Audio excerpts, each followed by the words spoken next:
என் நெஞ்சில் குடியிருக்கும்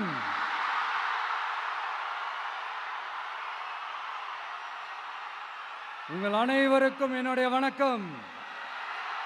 வணக்கம் வணக்கம் வணக்கம் வணக்கம்.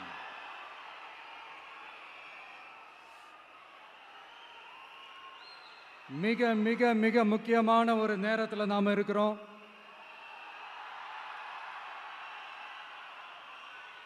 திமுக ஆட்சியை வீட்டுக்கு அனுப்ப போற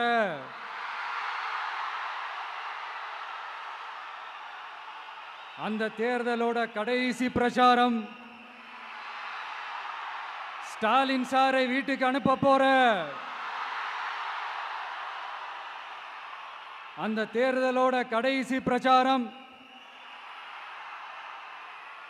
இப்படிப்பட்ட ஒரு ஆட்சியை, அதாவது மக்களை சுத்தமா கண்டுக்காத இப்படிப்பட்ட ஒரு ஆட்சியை, இப்படிப்பட்ட ஒரு தலைவரை வீட்டுக்கு அனுப்ப போற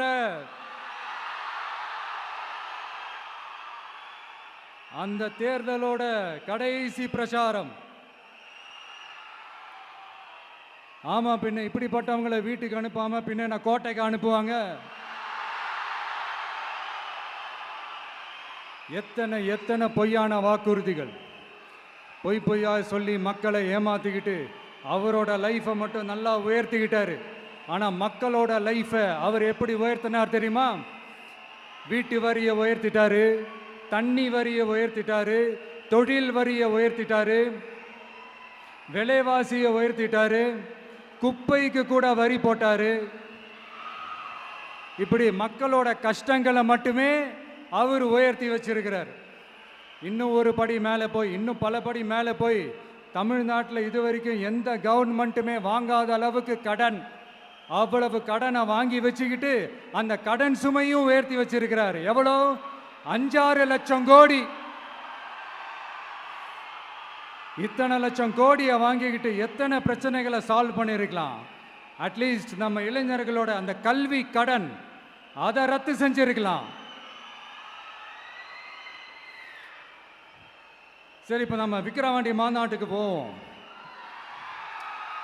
அந்த மாநாட்டில் நான் என்ன சொன்னேன்? நம்மளுடைய அரசியல் எதிரி யாரு? திமுக. நம்மளுடைய கொள்கை எதிரி யாரு? பாஜக. அன்னையிலேருந்து இன்னி வரைக்கும் அந்த ஸ்டாண்டில் ஏதாவது மாறணுமா? இல்லையே. இந்து முஸ்லீம் கிறிஸ்தவர்கள் எல்லாம் அவங்கவுங்க வழிபாட்டு முறையிலையும் வாழ்க்கை முறையிலையும் மட்டும்தான். ஆனால் தமிழ்நாடுன்னு வந்துட்டா, ஒற்றுமையை காட்டணும்னு வந்துட்டா, நம்ம கிட்ட யாரும் வாலாட்டவே முடியாது, நம்மளோட நல்லிணக்கத்தை யாரும் நாசம் பண்ணவே முடியாது. சொன்னமா இல்லையா? அன்னிலிருந்து இன்னி வரைக்கும் அந்த ஸ்டாண்டில் ஏதாவது மாறணுமா? 1 இன்ச்சு கூட மாறலையே.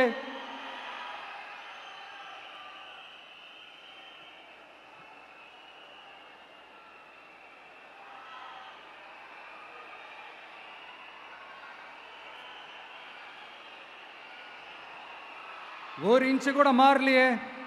மதச்சார்பற்ற சமூக நீதி கொள்கை தானே நம்மளுடைய கொள்கை. அதுலேருந்து மாறவே போறதில்ல. 100% நீங்க உங்க விஜயை இந்த விஷயத்துல நீங்க நம்பலாம். இந்து முஸ்லிம் கிறிஸ்தவர்களுக்கான ஆளா தான் இந்த விஜய் எப்பவுமே இருப்பான். எம்மதமும் நம் மதம்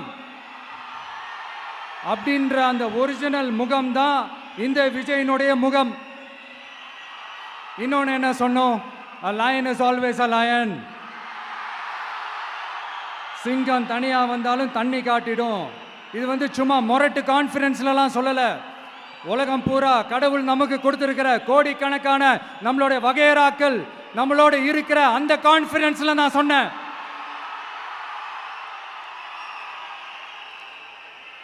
அதனால இந்த விஜய் ஒன்னு சொன்னானா அதுல இருந்து மாறவே மாட்டான். சும்மா இந்த ஸ்டாலின் சார் மாதிரி எல்லாம் கிடையாது.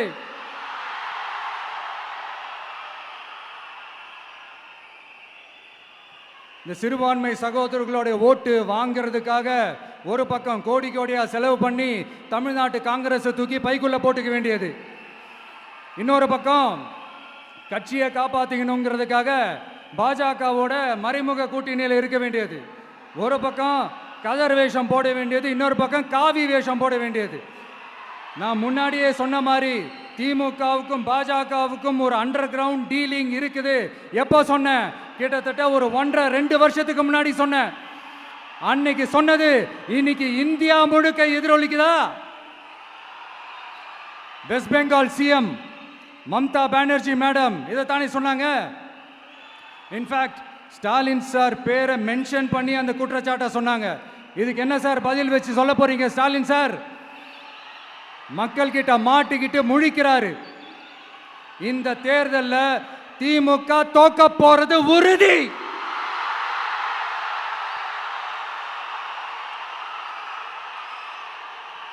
தோத்துட்டு அந்த ஆஃப்டர் எலெக்ஷன்ஸ் அந்த எஃபெக்ட் என்னவா இருக்கும்னு இப்பவே சொல்றேன். கட்சியை காப்பாத்திக்கணும்ல, ஏகப்பட்ட கேஸ்லாம் இருக்குதுல்ல, லஞ்ச கேஸு, ஊழல் கேஸு, திருட்டு கேஸு, அவங்க குடும்பத்து மேல, மினிஸ்டர்ஸ் மேல எல்லாத்தையும் காப்பாத்திக்கணும்ல. போய் மோடி அவர்கள் காலையும் அமித்ஷா அவர்கள் காலையும் திமுக விழுதா இல்லையான்னு பாருங்க. அன்னைக்கு தெரியும் மக்களே, சிறுபான்மை சகோதரர்களே, அன்னைக்கு தெரியும் இந்த திமுகவோட மொத்த சாயமும் வெளுக்க போகுது. அது மட்டுமா, பாஜகவோட முதல் அடிமை யாருன்னு போட்டி வேற. நீயா நானா, நானா நீயா, யாருக்கு யாருக்கும்? இந்த திமுகவுக்கும் மற்றும் பல இருக்கும். அதனால சிறுபான்மை சகோதரர்களோட இந்த விஜய் கூடவே நிப்பான் நிப்பான் நிப்பான். அதுல எந்த மாற்று கருத்துமே கிடையாது.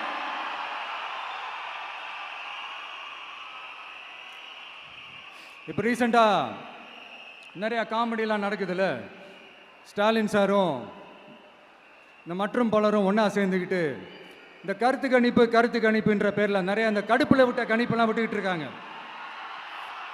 அதுல திமுக 300 சீட்டு ஜெயிக்குமா, மற்றும் பலர் 700 சீட்டு ஜெயிக்குமா? யோ எங்கேயா இருக்கு இத்தனை சீட்டு?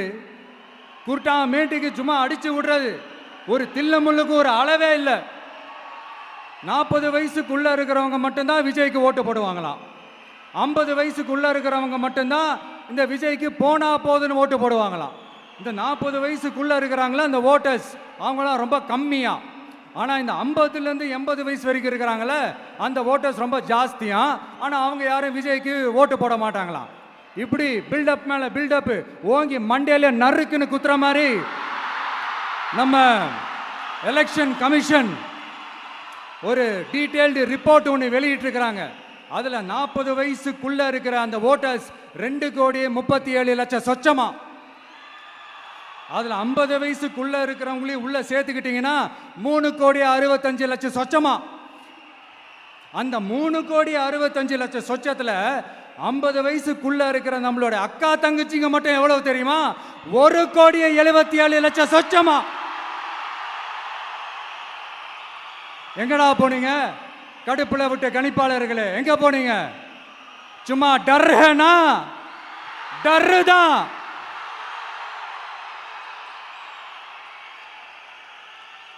இந்த கடுப்புல விட்ட கணிப்பாளர்களுக்கு ஒரே ஒரு கேள்வி. இந்த 60 வயசு மேல இருக்கிறவங்க, இந்த 70-80 வயசுல இருக்கிற என்னுடைய அம்மா, பாட்டி, அப்பா, தாத்தா, இவங்க எல்லாரும் நம்ம வீட்டு புள்ள விஜய், நம்ம வீட்டு புள்ள விஜி அப்படின்னு சொல்றதெல்லாம் உங்க காதுல விழலையோ? இந்த உண்மையெல்லாம் வெளியில சொல்லிராதுன்ட்டு 2 பேரும் நல்லா கவனிச்சு அமிச்சாங்களோ? அதனால் இந்த கருத்து கணிப்பு, கடுப்பில் விட்ட கணிப்பு, என்ன விட்டாலும் திமுகவும் இந்த மற்ற பலரும் மண்ணை கவ்வ போறது உறுதி. அவங்களோட இந்த ஆட்சி கனவு, லஞ்ச கனவு, ஊழல் கனவு, கொள்ளையடிக்கிற கனவு எல்லாம் கதம் தான். இப்போ ரீசெண்டாக பாண்டிச்சேரி எலெக்ஷனில் அந்த எலெக்ஷன் டேல கிட்டத்தட்ட 90% மேலே போலிங் ஆயிருக்குது. விட்டா 100% ஆயிருக்கும் போல் இருக்கு. அதே மாதிரி போலிங் நம்ம தமிழ்நாட்டில் நடக்குதா இல்லையான்னு பாருங்க. அதனால மக்களே, உங்க எல்லாரையும் கையெடுத்து கும்பிட்டு கேட்கிறேன், பூத்துக்கு போய் ஸ்டாலின் சார் கிட்ட இருந்து நம்ம தமிழ்நாட்டை காப்பாத்தி ஆகணும், நம்ம ஜனநாயகத்தை காப்பாத்தி ஆகணும். என்ன பிஸியா இருந்தாலும், என்ன வேலையா இருந்தாலும், என்ன வெளியூர்ல இருந்தாலும், எந்த பூத்துல உங்களுடைய ஓட்டு இருக்குதோ அங்க வந்து தயவு செஞ்சு நம்மளுடைய விசில் சின்னத்துக்கு உங்க ஓட்டு போடுங்க. தயவு செஞ்சு உங்க விஜய்க்கு ஒரு வாய்ப்பு கொடுங்க. இந்த நேரத்தில் வெளிநாட்டில இருந்து பணம் செலவு பண்ணி ஃப்ளைட் டிக்கெட் புக் பண்ணி இங்க வந்து ஓட்டு போட வந்த நம்மளுடைய நண்பிகள் உங்கள் அனைவருக்கும் இந்த நேரத்தில் என்னுடைய நன்றியை தெரிவிச்சுக்கிறேன்.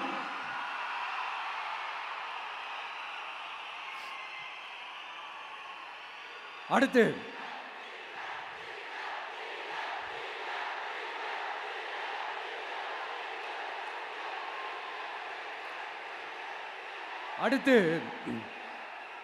ஏதாவது ஒரு பிரச்சனைனா விஜய் வெளியவே வரமாட்டாராம்.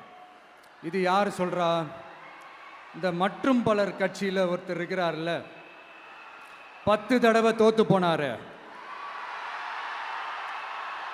இன்னமும் திருந்தாத ஒருத்தர், அவரு சொல்றாரு, ஐயா அனுபவசாலி அவர்களே, உங்ககிட்ட ஒரே ஒரு கேள்வி ஒன்று கேட்குறேன்.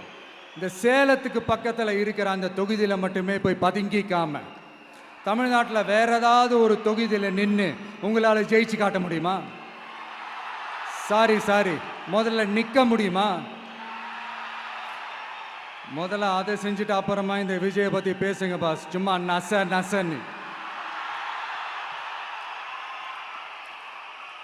சொந்த தொகுதியிலேயே தோத்துருவோம்னு பயந்து தான் நம்மளுடைய சின்னத்தையே திருடினவர் தானே. அதனால தான் நம்மளோட மன்றத்தில் பல வருஷமாக பயணிச்ச ஒரு சுயேட்சை வேட்பாளரோட சின்னத்தை நம்மளோட தான் அரவணைச்சி ஆதரிக்கிறோம். அதனால எடப்பாடி தொகுதி மக்களே, அந்த சுயேட்சை வேட்பாளரோட சின்னத்தில் அந்த டிவி சின்னம், அந்த டிவி சின்னத்தில் நீங்கள் ஓட்டு போடுறது நம்ம விசில் சின்னத்துக்கு நீங்கள் ஓட்டு போடுற மாதிரி. அதனால எடப்பாடி தொகுதி மக்களே, தயவு செஞ்சு அதை மறந்துடாதீங்க. இந்த திமுகவுக்கும் மற்றும் பலருக்கும் ஒரு காமன் ஓனர் ஒருத்தர் இருக்கிறார்ல, யாரு? பாஜக. அதில் ஒரு பாஜக மந்திரி ஒருத்தர் சொல்றாரு, விஜய் என்னப்பா, விஜய் நடிகன். ஆமா, நான் நடிகன் தான், இப்போ யாரும் இல்லைன்றா. என்னமோ புதுசா கண்டுபிடிச்ச மாதிரி. ஆனா நான் அரசியலுக்கு வந்துட்டு நடிக்கல, அரசியல் நான் நடிக்கல. ஆனா நீங்க என்ன பண்றீங்க? அரசியல்ல இருந்துகிட்டே நாடகம் மேல நாடகம் போடுறீங்களே. அப்ப உங்க எல்லாரையும் நாடக நடிகர்கள்னு சொல்லாமா? ஒன்றிய அரசோட பவரை கையில் வச்சுக்கிட்டு திமுகவோட ஒரு நாடகம், மற்றும் பலரோட ஒரு நாடகம். அப்ப உங்க எல்லாரையும் ஒரு டேஞ்சரான நாடக கம்பெனின்னு சொல்லாமா? இந்த பாஜகவோட சரண்டராகி இருக்கிறதோட மட்டும் இல்லாம இந்த ஊழல்லையே ஊறி போய் இருக்கிற இந்த 2 பேரும் நமக்கு வேணாமுங்க. புதுசா ஃப்ரெஷ்ஷா ஒரு நல்லாட்சி கொடுக்கக்கூடிய, ஒரு மாற்றத்தை கொடுக்கக்கூடிய நம்மளுடைய டிவிகேவை நாம எல்லாருமா சேர்ந்து கொண்டு வருவோம், நாம எல்லாருமா சேர்ந்து கொண்டாடுவோம். இது ஒரு மாற்றத்திற்கான ஒரு தேர்தல். சும்மா மாத்தி ஓட்டு போட்டுக்கிறதுக்கு பேர் மாற்றம் கிடையாது. புதுசா ஃப்ரெஷ்ஷா ஒருத்தவங்களை கொண்டு வர்றதுக்கு பேர் தான் அந்த மாற்றம். இந்த போகி பண்டிகை அன்னைக்கு வீட்டில் இருக்கிற வீணா போனதையெல்லாம் தூக்கி வீசி எறிவோம் தெரியுமா? அந்த மாதிரி இந்த தேர்தலில் 75 வருஷ பவள விழா பாப்பாவையும் 55 வருஷ பல்லாங்குழி பாப்பாவையும் தூக்கி வீசி எறிவோமா? ஒரு நியூ கவர்னன்ஸ், ஒரு குட் கவர்னன்ஸ் ஒன்று கொண்டு வரலாமா? நீங்க இந்த திமுகவுக்கு ஓட்டு போடுறது, மற்றும் பலருக்கு ஓட்டு போடுறது, பாஜகவுக்கு ஓட்டு போடுறது, யாருக்கு ஓட்டு போட்டாலும் சுத்தி சுத்தி நீங்க பாஜகவுக்கு ஓட்டு போடுற மாதிரி தான். ஒட்டுமொத்த தமிழ்நாட்டு மக்களுக்கும் எதிரான ஓட்டு. நீங்க ஒன்று கவனிச்சிங்களா? ஒட்டுமொத்தமா எல்லாருமா சேர்ந்து ஒருத்தனை எதிர்க்கிறாங்க. அதுக்கு என்ன காரணம்? ஏன் அப்படி எதிர்க்கணும்? இப்போ அவங்கவுங்க ஒரு தனித்தனி கூட்டணியில் இருந்தாங்கன்னா அவங்களுக்கு ஆப்போசிட்டில் இருக்கிறவங்கள எதிர்ப்பாங்க. ஆனால் ஒட்டுமொத்தமாக எல்லாருமா சேர்ந்து ஒருத்தனை எதிர்க்கிறாங்க. அதுக்கு என்ன காரணம்? ஒட்டுமொத்தமாக எல்லாருமா சேர்ந்து ஒரே கூட்டணியில் இருக்கிறாங்க. என்ன தப்பு பண்ணிட்டான் இந்த விஜய்? மக்களுக்காக அரசியலுக்கு வந்தது ஒரு தப்பா? நல்லாட்சி கொடுக்கணும்னு நினைச்சது தப்பா? ஊழலை செய்யக்கூடாதுன்னு நினைச்சது தப்பா? லஞ்சமே வாங்கக்கூடாதுன்னு நினைச்சது தப்பா? பெண்களுக்கு பாதுகாப்பு ஒழுங்கா இருக்கணும்னு நினைச்சது தப்பா? போதைப் பொருள் கலாச்சாரத்தை ஒழிக்கணும்னு நினைச்சது தப்பா? சட்டம் ஒழுங்கை சரி செய்யணும்னு நினைச்சது தப்பா? விவசாயிகள் நல்லா இருக்கணும், மீனவர்கள் நல்லா இருக்கணும், உழைக்கிற மக்கள் எல்லாரும் நல்லா இருக்கணும்னு நினைச்சது தப்பா? ஆனா மக்களே நல்லா இருப்போம், நல்லா இருப்போம், எல்லாரும் நல்லா இருப்போம். எப்படி நல்லா இருப்போம்? நல்லா இருப்போம், எல்லாரும் நல்லா இருப்போம்.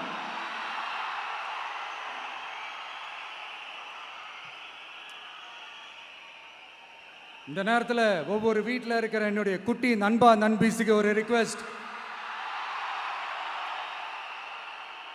உங்களுக்கு ஏதாவது ஒரு சாக்லேட்டோ இல்லை ஏதாவது ஒரு கிண்டர் ஜாய் வேணும் அப்படின்னா அழுது அடம் பிடிச்சி சக்ஸஸ் பண்ணிடுறீங்கல்ல. அந்த மாதிரி உங்களுக்கு ஏதாவது ஒரு ட்ரெஸ் வேணும்னா அழுது அடம் பிடிச்சி சக்ஸஸ் பண்ணிடுறீங்களே. அந்த மாதிரி உங்களுக்கு பிடிச்ச இந்த விஜய் மாமாவுக்காக, இந்த விஜய் மாமா ஜெயிக்கணுன்றதுக்காக, நம்ம தமிழ்நாடு ஜெயிக்கணுன்றதுக்காக உங்க வீட்டில் இருக்கிற உங்களுடைய அம்மா, அப்பா, சித்தி, சித்தப்பா, பெரியப்பா, பெரியம்மா, ஒவ்வொரு வீட்டில் இருக்கிற ஓட்டு போடுற வயசுல இருக்கிற அண்ணா, அக்கா எல்லாருக்கிட்டையும் விசில் சின்னத்துக்கு ஓட்டு போட சொல்லுங்க. சப்போஸ் யாராவது ஓட்டு போடாம வீட்டில் உட்காந்துட்டு இருந்தாங்கன்னா அவங்க காதலியே போய் அன்பா விசில ஊதி ஓட்டு போட ஓட வைங்க. விசிலுக்கு ஓட்டு போடுற வரைக்கும் விடாதீங்க. இப்படிதான் இருக்க போது இந்த தேர்தல். இந்த கூட்டணி கணக்கெல்லாம் தூள் தூள் ஆயிடுச்சு. இந்த அரித்மேட்டிக்ஸ், மேத்தமேட்டிக்ஸ் எல்லாம் தூள் தூள் ஆயிடுச்சு. அடுத்து இந்த ஓட்டுக்கு காசு கொடுத்து இந்த சத்தியம் வாங்குறது எல்லாம் பொய் சத்தியம், பொய்யர்கள் வாங்குற சத்தியம், அதெல்லாம் நம்பாதீங்க. அடுத்து இந்த பாஜக வந்துடும், இந்த பூச்சாண்டி வேலையெல்லாம் சுத்தமாக எடுபடாது. இந்த பாசிச சக்திகள்லாம் சுத்தமாக எடுபடாது. மக்கள் ஆல்ரெடி டிசைட் பண்ணிட்டாங்க. இந்த திமுகவும் வேணாம், மற்றும் பலரும் வேணாம், முக்கியமாக இந்த பாஜக வேணவே வேணாம், ஆல்ரெடி டிசைடட். அதனால இந்த சர்வே கிர்வே எதையும் நம்பாதீங்க. மலையாய் உயர்ந்து நிற்கிற நம்ம மக்கள் மிகப்பெரிய விசில் அலையா இருக்க போற இந்த எலெக்ஷன், வாகை சூடும் வரலாறு திரும்ப போற இந்த எலெக்ஷன்,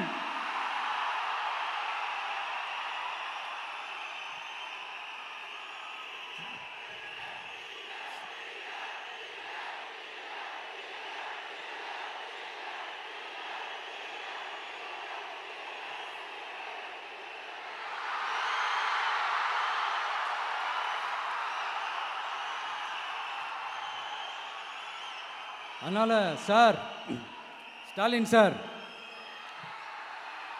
இந்த தேர்தலுக்கு அப்புறம் நீங்க தோத்ததுக்கு அப்புறம் எப்படிலாம் ஃபீல் பண்ண போறீங்கன்னு கொஞ்சம் சொல்லவா? ஏன்டா இந்த விஜய பாடா படுத்தணும், ஏன்டா இந்த விஜயை வேதனைப்படுத்தணும், ஏன்டா இந்த விஜய்க்கு எதிராக சதி செஞ்சோம், ஏன்டா இந்த விஜய்க்கு எதிராக சூழ்ச்சி செஞ்சோம் நினைச்சு நினைச்சு நினைச்சு ஃபீல் பண்ண போறீங்க. மக்களே உங்களை ஃபீல் பண்ண வைக்க போறாங்க. நான் என்ன கெடுதல் செஞ்சுட்டேன் உங்களுக்கு? நீங்க சாப்பிட்ற சாப்பாட்டில் ஏதாவது மண்ணை அள்ளி போட்டேனா? உங்களுடைய ஆட்சியினுடைய லட்சணத்தை, உங்களுடைய ஊழலை, நீங்களும் மந்திரிகளும் அடிக்கிற கொள்ளையை மக்களுக்கு எடுத்து சொன்னேன். இதை சொல்லாம வேற என்னத்தை சொல்லுவாங்க? இப்போ இந்த கரூர் விஷயத்துக்கு வரேன். கரூரில் என்ன நடந்ததுன்னு அந்த கரூர் மக்களை கேட்டாலே புட்டு புட்டு புட்டு வைப்பாங்க. ஏன் மேலே பழியை தூக்கி போடுறீங்க?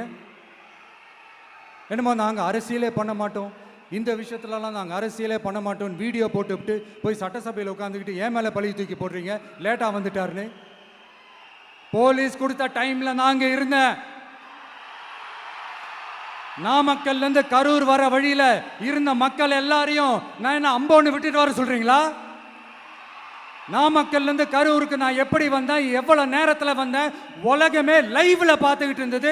வாய் கூசாம ஏன் மேலே பழி தூக்கி போடுறீங்க? ஒரு மனசாட்சின்றது வேணாம்? சரி, நீங்கள் தான் எதுவுமே பண்ணல சார். அப்புறம் ஏன் சார் 20 வருஷமா கரூரில் மட்டுமே, கரூர் பகுதியில் மட்டுமே போட்டி போட்ட உங்களுடைய ஒரு அடிமைய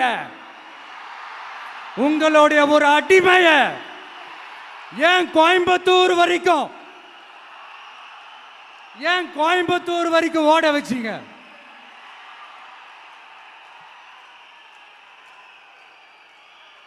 அதனால மக்களே, அத்தனை வழிகளையும் தாங்கிக்கிட்டு உங்களுக்காக நீதி கேட்க வந்த இந்த விஜய், இப்போ நான் உங்ககிட்ட நீதி கேட்கிறேன். நீங்க தயவு செஞ்சு எனக்கு நீதி வழங்கணும். எப்படி வழங்கணும்?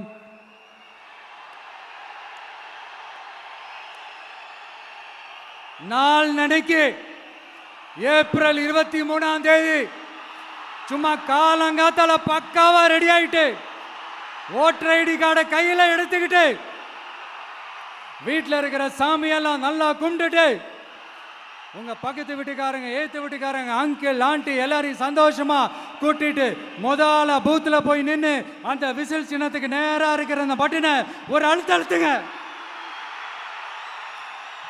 இது ஒரு தலைமுறைக்கான தேர்தல், இது உங்களுக்கான தேர்தல். அத்தனை வழிகளையும் தாங்கிக்கிட்டு உங்களுக்காக மட்டுமே வந்திருக்கிறேன். உங்களுக்காக நன்றி கடன் செலுத்துறதுக்காக மட்டுமே வந்திருக்கிறேன். ஒரு நாளும் பொய் சொல்லி உங்களை நான் ஏமாற்ற மாட்டேன். ஒரே ஒரு வாட்டி ஆசையா இருக்கு, ஒரே ஒரு வாட்டி ரிப்பீட் பண்ணிக்கிட்டுமா?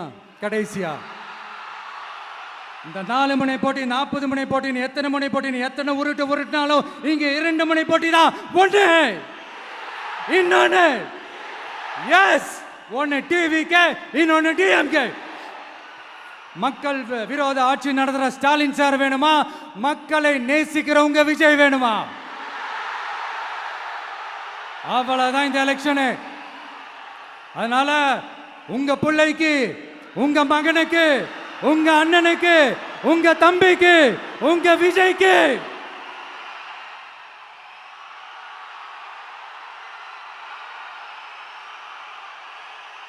ஒரே ஒரு வாய்ப்பு கொடுங்க. தயவு செஞ்சு விசில் சின்னத்துக்கு ஓட்டு போடுங்க. இது ஒரு விசில் புரட்சி தேர்தலாக இருக்கணும். மே 4ஆம் தேதி அந்த ரிசல்ட் வர டே ரொம்ப ஸ்பெஷலான டே அப்படின்ட்டு ஸ்டாலின் சார் சொன்னாங்க. ஆமாம், ஸ்பெஷலான டே தான். அக்னி நட்சத்திரம் ஸ்டார்ட் ஆகிற டே, கத்திரி வெயில் ஸ்டார்ட் ஆகிற டே. அந்த கத்திரி வெயில் மண்டைய பொழக்கும். அது மக்களுக்கு ஆகவே ஆகாது. நம்பிக்கை உள்ள மக்கள் யாரும் நல்ல காரியங்கள் அந்த அக்னி நட்சத்திரம் டைம்ல செய்யவே மாட்டாங்க. சூரியன் பட்டா சன் ஸ்ட்ரோக் வரும். எப்படா இந்த சூரியன் மறையும், எப்படா இந்த சூரியன் ஒளியும்? குழந்தைங்கள்ல இருந்து பெரியவங்க வரைக்கும் அந்த சூரியனை வெறுத்து ஒதுக்குவாங்க. அதுதான் இண்டிகேஷன், அதுதான் இந்த ரிசல்ட்டுக்கான இண்டிகேஷன். ஓம் சக்தி பராசக்தி, திமுக ஒரு தீய சக்தி. அந்த தீய சக்தியை ஒட்டுமொத்த தமிழ்நாட்டு மக்களும் ஓட ஓட ஓட விரட்டி ஃபுல் ஸ்டாப் வைக்க போற நாள் மே 4th.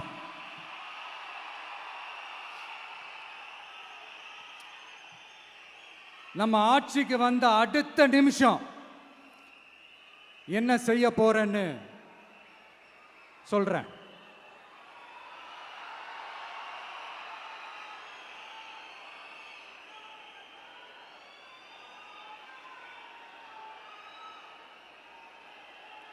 நம்பர் 1, தமிழ்நாட்டில் இருக்கிற எல்லா குடும்பங்களுக்கும் உறுதுணையாக இருக்கத்தான் நாம் அரசியலுக்கே வந்தோம். அந்த எண்ணத்தோட வெளிப்பாடு தான் நம்மளோட ஒவ்வொரு குடும்பத்திற்குமான உத்தரவாதம். 200 யூனிட் கட்டணமில்லா மின்சாரம். நம்பர் 2, என்னோட பாட்டி, அம்மா, அக்கா, தங்கச்சிங்க எல்லாரும் தமிழ்நாட்டில் எல்லா இடத்துக்கும் அனைத்து அரசு பேருந்துகளிலும் கட்டணம் இல்லாமலே போகலாம். நம்பர் 3, சட்டம் ஒழுங்கு சரியா ரொம்ப ஸ்ட்ரிக்டா நிலைநாட்டியே தீருவோம். அதோட வெளிப்பாடா பெண்கள் பாதுகாப்புக்கான மிக கடுமையான சிறப்பு சட்டம் கொண்டு வரப்படும். அது மட்டும் இல்ல, நம்ம இளைஞர்களோட பாதுகாப்புக்காக போதைப் பொருள் தடுப்பு மற்றும் ஒழிப்புக்கான சிறப்பு சட்டம் கொண்டு வரப்படும். And I will visit one district headquarters, that is the collector's office of Tamil Nadu, to meet the public of that particular district and receive their petitions. இதை நான் ரெகுலராக பண்ணுவேன். இதெல்லாம் செய்வோம். இதோட நாம் சொன்னதெல்லாம் கொஞ்சம் கொஞ்சமாக நம்ம ஆட்சிக்கு வந்ததுக்கு அப்புறம் செஞ்சு காட்டுவோம். சொல்லாததையும் செய்வோம், அது வேற விஷயம். ஆனால் இப்போ நம்மளால செய்யறத செய்ய முடிஞ்சதை மட்டும் இப்போதைக்கு நான் சொல்லியிருக்கிறேன். மக்களே, நாளைக்கு ஏப்ரல் 23ஆம் தேதி அன்னைக்கு ஒரு நாள் மட்டும் இந்த விஜய் சொல்றத கேளுங்க. கேட்டுட்டு தயவு செஞ்சு விசில் சின்னத்துக்கு ஓட்டு போடுங்க. அடுத்து வர 5 வருஷம், அது என்ன 5 வருஷம், அடுத்து வர எல்லா வருஷமும் நீங்க சொல்றத நான் கேட்கிறேன். நீங்க சொல்றத இந்த விஜய் கேட்பான். கான்ஃபிடென்ட்டா இருங்க, நல்லதே நடக்கும். வெற்றி நிச்சயம், வெற்றி நிச்சயம், வெற்றி நிச்சயம். மீண்டும் சந்திக்கும் வரை, மீண்டும் சந்திக்கும் வரை நன்றி, வணக்கம்.